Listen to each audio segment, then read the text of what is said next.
Shalom semuanya. Pada tanggal 17 Agustus 2025, kita merayakan ulang tahun kemerdekaan Republik Indonesia yang ke-80 tahun.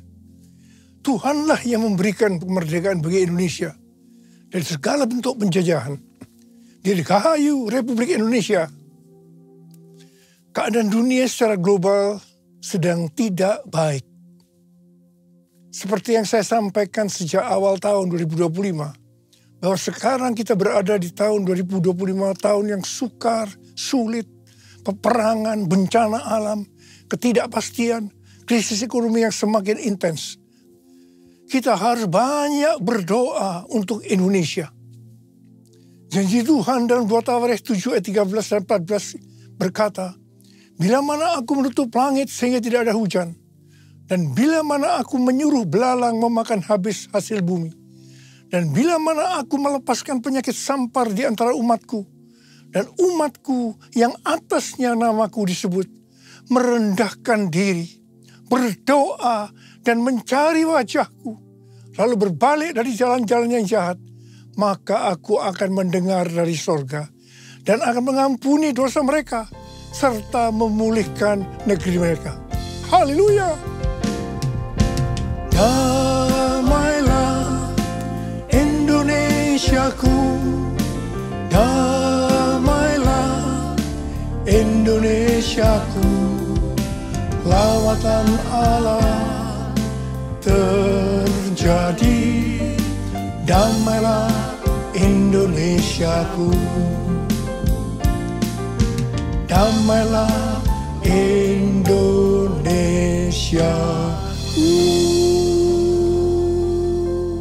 Pada bulan Agustus ini yang merupakan bulan yang bersejarah bagi bangsa Indonesia, Tuhan juga mengingatkan kepada kita yang percaya bahwa kita sudah dimerdekakan dari penjajahan hukum dosa dan hukum maut.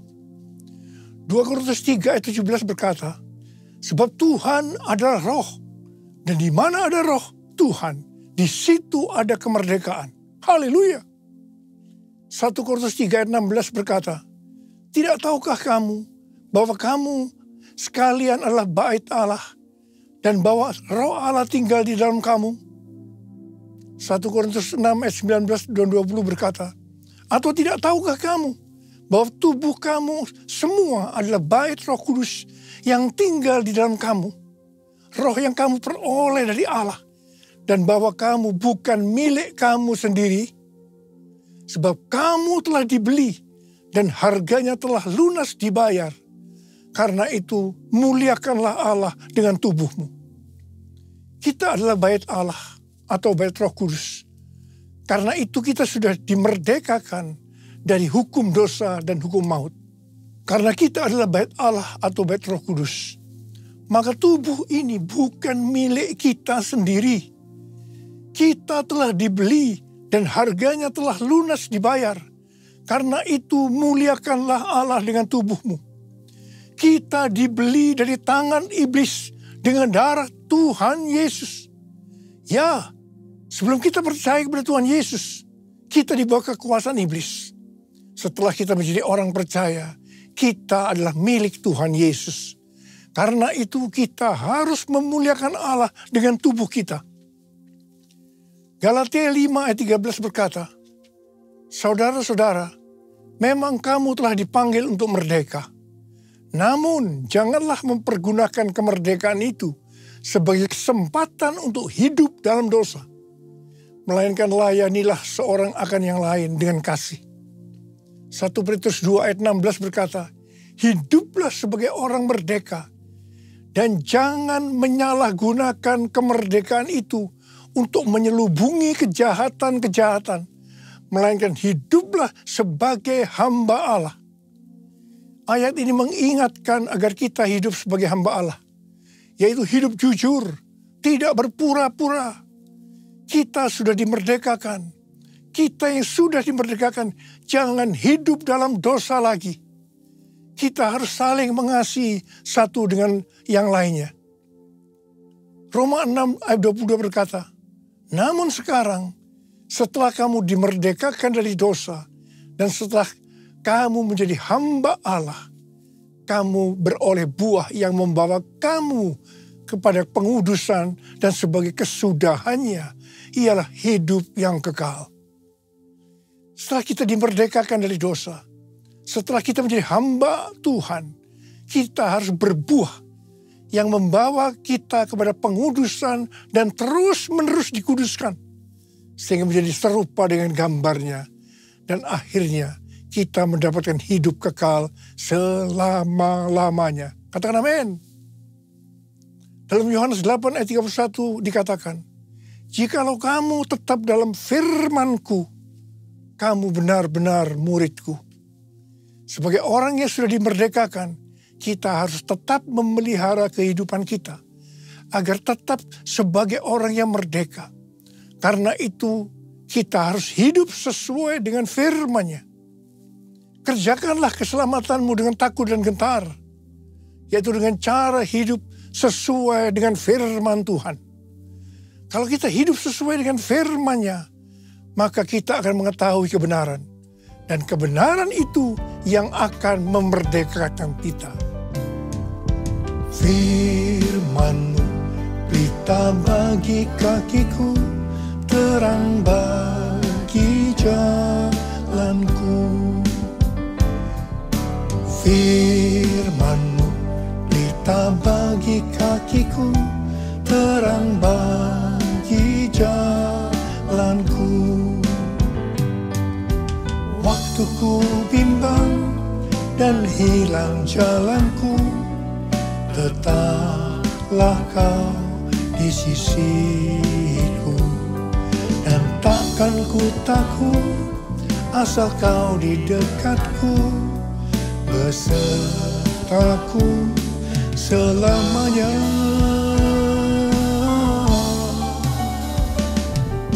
Firman-Mu pelita bagi kakiku, terang bagi jalanku, terang bagi jalanku.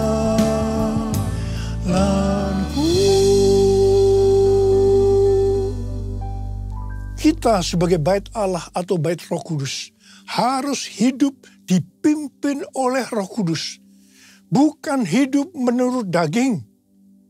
Roma 8 ayat 13 berkata, sebab jika kamu hidup menurut daging, kamu akan mati. Namun jika oleh Roh kamu mematikan perbuatan-perbuatan tubuhmu, kamu akan hidup.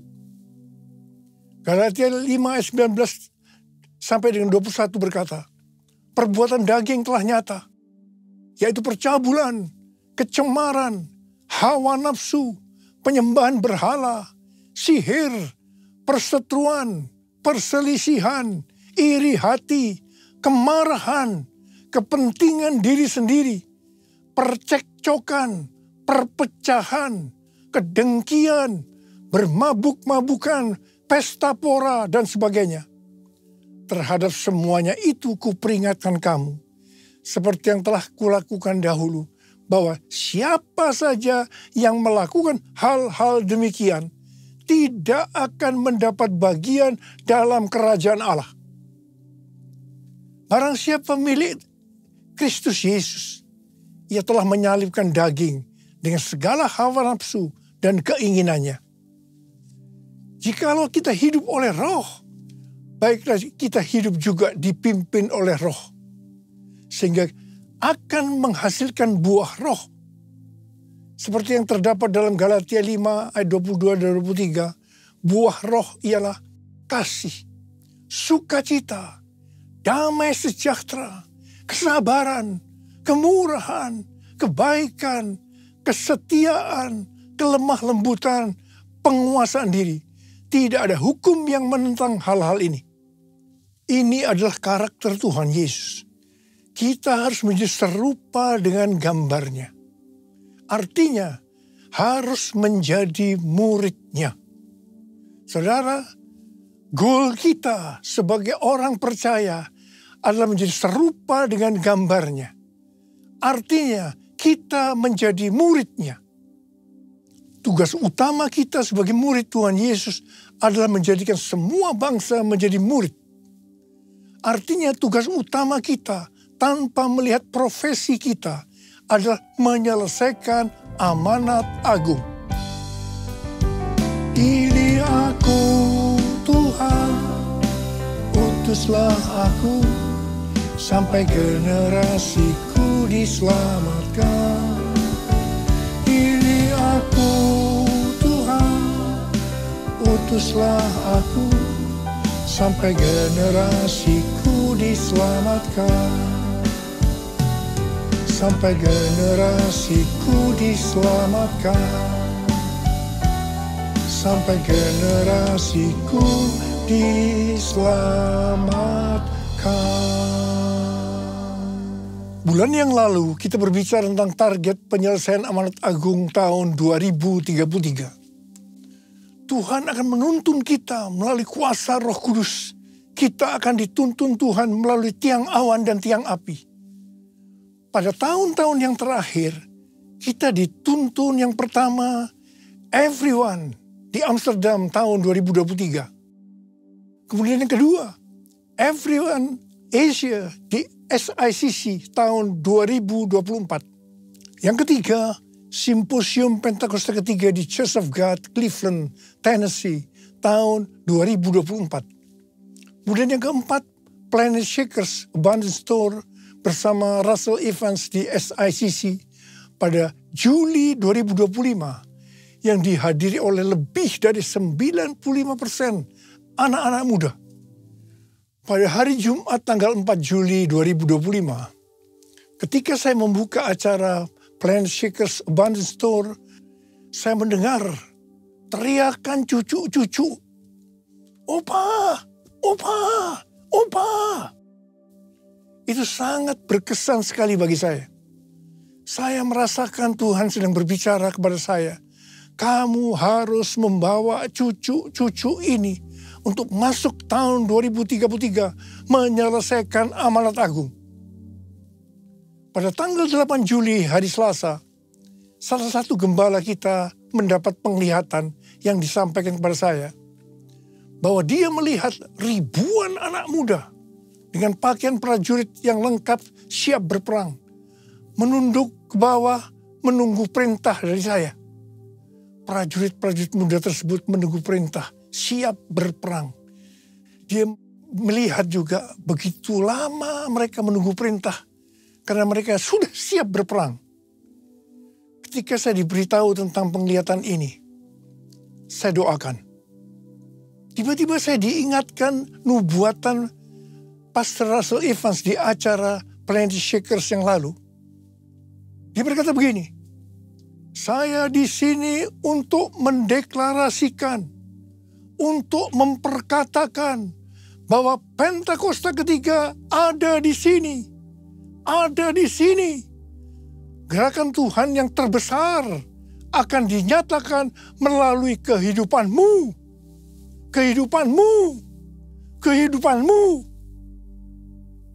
Saudara, Pastor Russell Evans datang dengan doa, pujian, dan penyembahan bersama-sama dalam unity siang dan malam. Ini adalah restorasi Pondok Daud. Pentakosta ketiga sedang dicurahkan. Dan gerakan Tuhan yang terbesar akan dinyatakan melalui kehidupanmu. Kehidupanmu, cara hidupmu. Ini adalah jawabannya. Jadikan aku bait sucimu yang kudus dan yang tiada bercela. Jadikan aku mesbah doamu bagi keselamatan bangsaku. Bagi keselamatan bangsaku. Bagi keselamatan bangsaku. Sebenarnya nubuatan Pastor Russell Evans itu sesuai dengan yang terdapat dalam kisah para rasul. Jadi untuk menyelesaikan amanat agung tidak bisa dengan kekuatan sendiri. tetapi harus dengan kuasa Roh Kudus. Pesan terakhir dari Tuhan Yesus sebelum naik ke sorga, dalam Kisah Para Rasul 1 ayat 8. Tetapi kamu akan menerima kuasa kalau Roh Kudus turun ke atas kamu. Dan kamu akan menjadi saksiku di Yerusalem, dan di seluruh Yudea dan Samaria, dan sampai ke ujung bumi. Setelah itu Tuhan Yesus naik ke sorga. Apa yang dilakukan oleh murid-muridnya? Mereka pergi ke Yerusalem dan tinggal di kamar loteng. Apa yang mereka lakukan? Mereka semua bertekun dengan sehati dalam doa bersama-sama. Artinya mereka berdoa, memuji, menyembah Tuhan dalam unity siang dan malam. Ini adalah prinsip restorasi Pondok Daud. Ini adalah prinsip menara doa.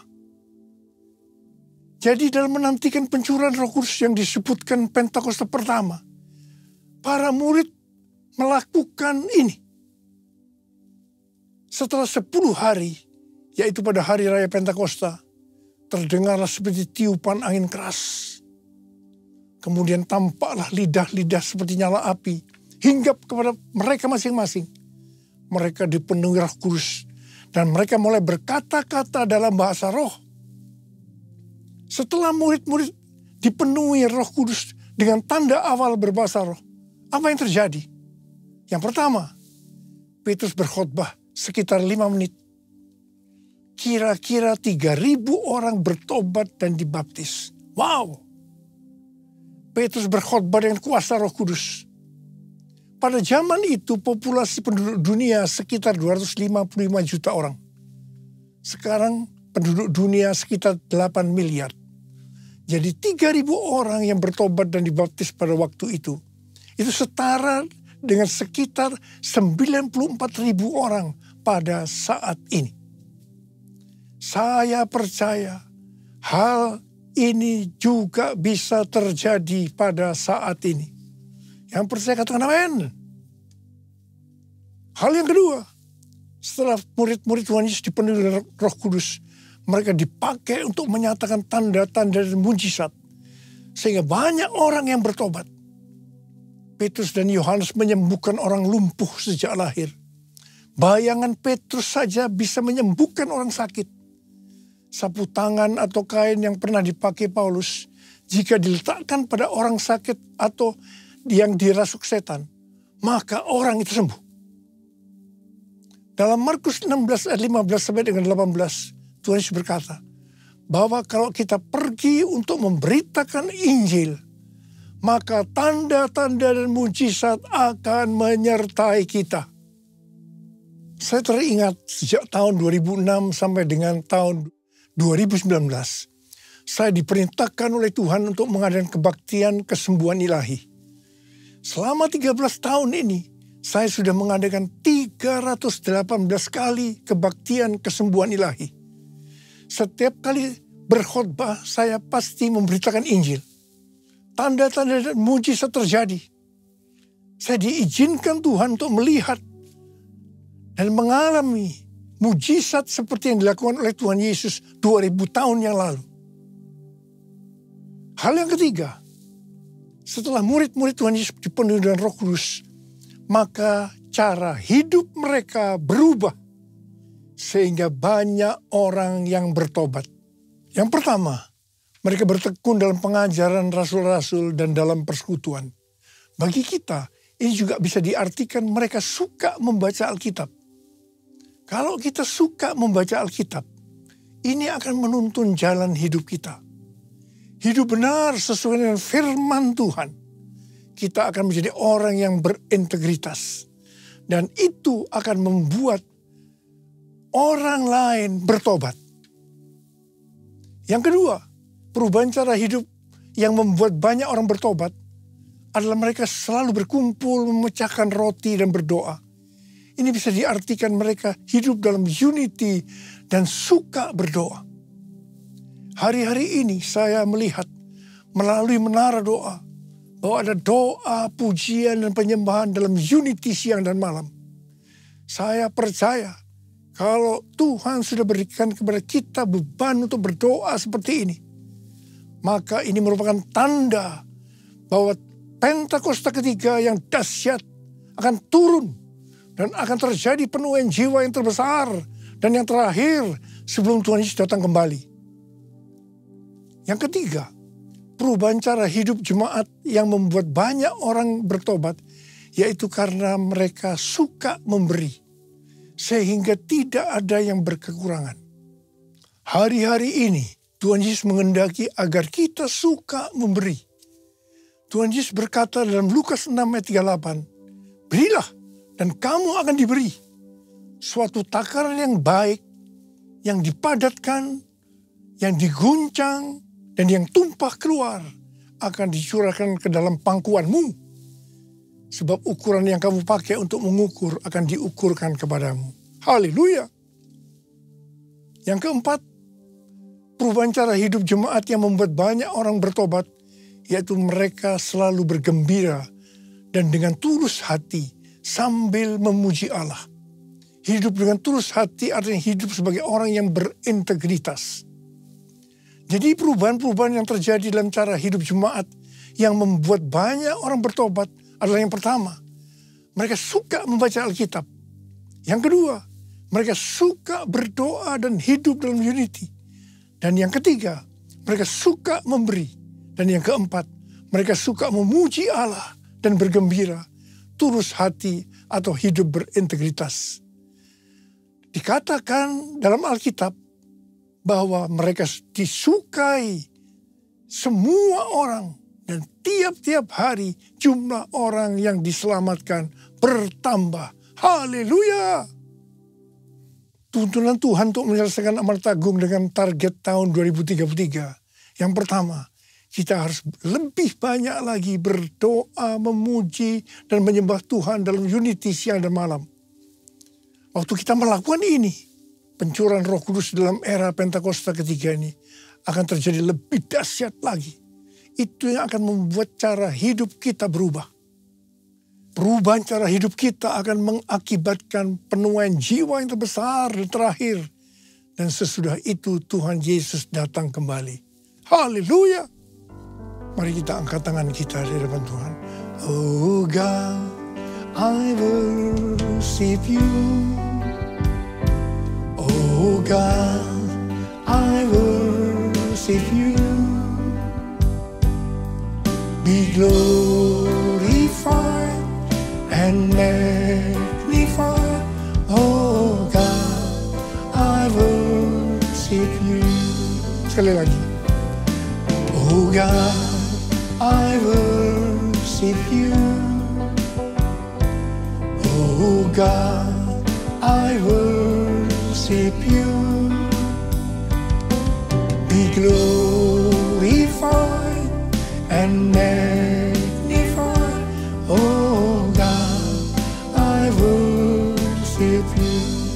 Mari kita berbahasa roh. Urialala bashandara bara bara bara bara bara bara bara.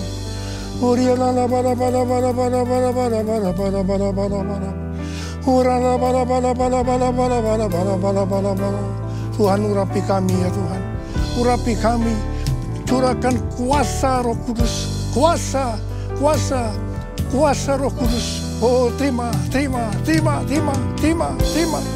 Yesus, terima kasih Tuhan. Terima kasih, terima kasih, terima kasih Bapak. Dalam nama Yesus yang berdoa. Amin.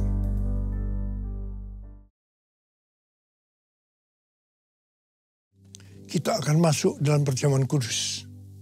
Kita akan mengingat ayat ini. Sebab setiap kali kamu makan roti ini dan minum cawan ini, kamu memberitakan kematian Tuhan sampai Ia datang. Perjamuan kudus adalah perjamuan Tuhan Yesus sendiri. Setiap kali kita masuk dalam perjamuan kudus, Tuhan Yesus selalu berkata, biarlah ini menjadi peringatan akan aku. Biarlah ini menjadi peringatan akan aku. Karena itu mari, tundukkan kepala. Arahkan hati kita kepada kebaikan Tuhan. Bapa, Engkau baik. Siapakah kami ini Tuhan sebelum kami mengenal Engkau? Kami orang berdosa, upah dosa adalah mati Tuhan. Tapi Engkau yang tidak berdosa telah dijadikan dosa oleh karena kami. Engkau harus turun dari sorga mulia, mati ganti kami dengan penderitaan yang luar biasa. Sungguh kalau kami pikirkan betapa baiknya Engkau ya Aba. Kau jadikan kami sebagai anak-anak-Mu. Engkau tuntun, Engkau bela, Engkau lindungi, Engkau hajar juga kalau kami salah ya Tuhan. Itu Engkau ya Aba. Terima kasih, terima kasih, terima kasih buat semuanya. Tuhan akan memberkati kita melalui perjamuan kudus. Tapi Tuhan mau agar kita makan dan minum dengan cara yang benar. Oleh karena itu mari masing-masing introspeksi. Lihat keadaan dirimu masing-masing. Jangan menyimpan dosa. Kalau ada dosa yang Tuhan ingatkan langsung minta ampun. Ampuni Tuhan saya. Ampuni saya Tuhan. Katakan. Bapa, Engkau melihat anak-anak-Mu yang sedang minta ampun pada Tuhan. Kasihani mereka Tuhan. Ampuni.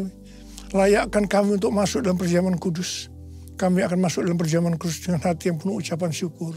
Dalam nama Yesus. Amin. Mari.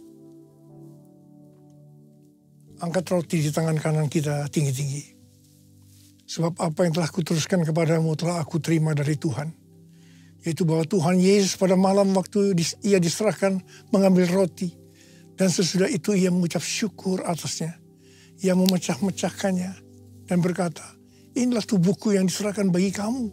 Perbuatlah ini menjadi peringatan akan aku. Saya dikasih Tuhan, bukankah roti yang kita pecah-pecahkan ini adalah persekutuan kita dengan tubuh Kristus. Mari kita makan dalam nama Yesus.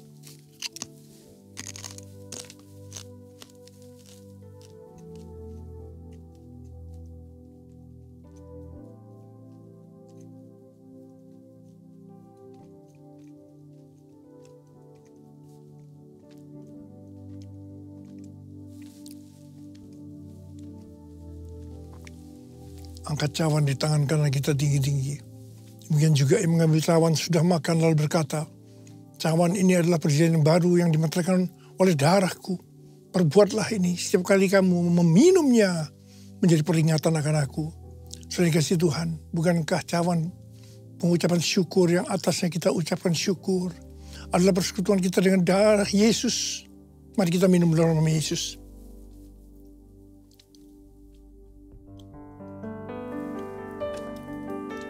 Ucapkan syukur dan terima kasih dengan suara. Tuhan, terima kasih Tuhan. Terima kasih ya Tuhan, terima kasih. Terima kasih ya Tuhan. Terima kasih Yesusku. Terima kasih Yesusku. Puji syukur hanya bagi Tuhanku. Yesusku, terima kasih Yesusku. Puji syukur hanya bagi Tuhanku. Terima kasih Yesusku. Terima kasih Yesusku. Puji syukur hanya bagi Tuhanku. Terima kasih Yesusku. Terima kasih Yesusku. Puji syukur hanya bagi Tuhanku. Puji syukur hanya bagi Tuhanku. Puji syukur hanya bagi Tuhanku.